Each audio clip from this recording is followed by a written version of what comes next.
So for anyone who knows me, hopefully knows that I am not much of a woe is me guy.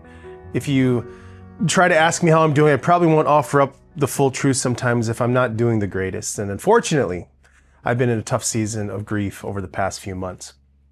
And it's one of those rare times in my life that I can honestly say I'm relating to Job a lot. But the good news is that in the despair and woe is me is a reminder of hope. In June, my dad passed away, which has changed my entire life in ways that I haven't even begun to process or recognize yet. Then a bunch of far less significant yet terribly timed things followed. Literally the day after I got back from Tucson following my dad's passing, the transmission in my car went out. For anyone that's had to replace one of those, you know what the bill looks like. Then a couple weeks later, I broke a tooth. Again, not the end of the world, but having that hassle on top of simply trying to grieve was one more distraction and costly endeavor. And for the past 2 months, I've had a torn rotator cuff, which has taken me out of commission for doing much, if any, real physical activity, including picking up my son and throwing him on the bed. And 2 of my close mentors have passed in 2025 as well. Gordon Gathright, my high school youth pastor, and Charlie McVeigh, who I know so many of the rest of you in our community are grieving as well. I've been complaining. I've questioned God. If I'm being honest, I've been angry with God. I've been having my Job moment. Job was a prosperous man with a large family. He was kind and he helped poor people, women whose husbands had died, and children who had no parents. But just because he did what was right didn't mean he wouldn't have any problems or suffer great tragedy and loss.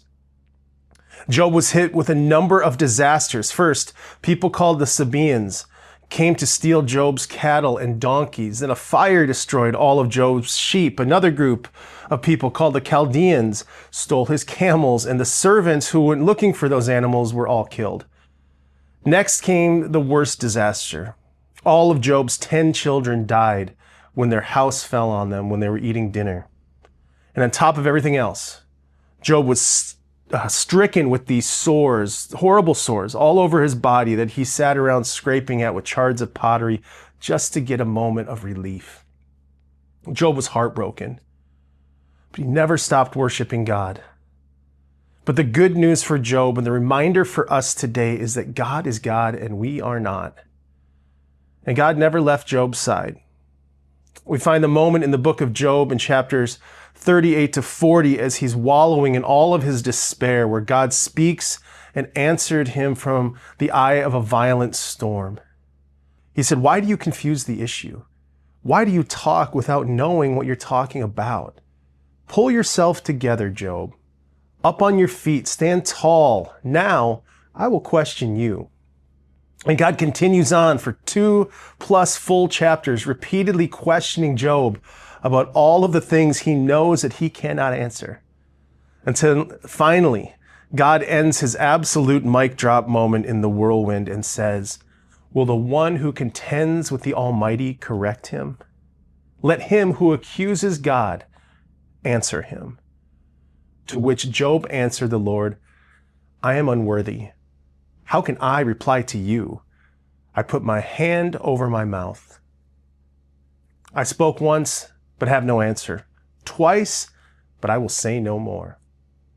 I encourage you to go read Job 38 to 40 for yourself. And maybe like me, you're feeling a little bit like Job right now.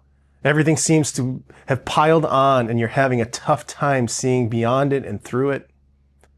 May you be reminded today that God will never leave you nor forsake you, that God is for you, that what appears like it might be the end is not, and that through your own grief and suffering, God feels pain and God heals pain. May He bless you during this season of your life.